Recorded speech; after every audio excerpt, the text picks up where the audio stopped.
امریکی صدر نے تنہا ہی شمالی کوریا سے نبرد آزمائی کا فیصلہ کر لیا ہے۔ صدر ٹرمپ کا کہنا ہے کہ چین کی مدد کے بغیر ہی شمالی کوریا کے حملوں کا زبردست جواب دیا جائے گا۔ امریکی صدر ڈونلڈ ٹرمپ اور چینی صدر رواں ہفتے فلوریڈا میں ملاقات کریں گے۔ دونوں رہنماؤں کے درمیان شمالی کوریا، جنوبی چین کے سمندر اور تجارت میں چین کے عزائم پر بات چیت کی توقع کی جاتی ہے۔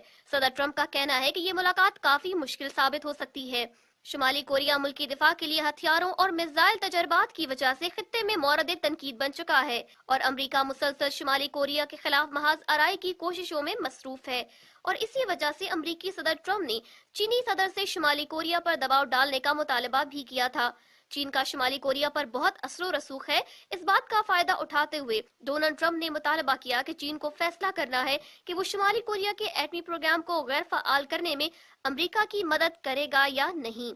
لیکن چینی صدر کے امریکی دورے سے پہلے ہی صدر ڈونلڈ ٹرمپ نے اپنے ایک انٹرویو میں کہہ دیا کہ امریکہ چین کے ساتھ یا اس کے بغیر بھی شمالی کوریا کی جانب سے جوہری اسلحے کے خطرے کو حل کر لے گا۔ شمالی کوریا کے ایٹمی تجربات کی وجہ سے یہ خطرہ ہے کہ وہ دور سے نشانہ بنانے والے میزائل تیار کر کے امریکہ کو ہدف بنا سکتا ہے، اور یہ خدشہ امریکہ کے سر پر ننگی تلوار بن کر لٹک رہا ہے۔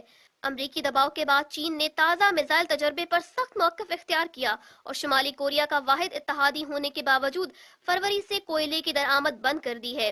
یہ پابندی رواں سال کے اختتام تک کے لیے لگائی گئی ہے۔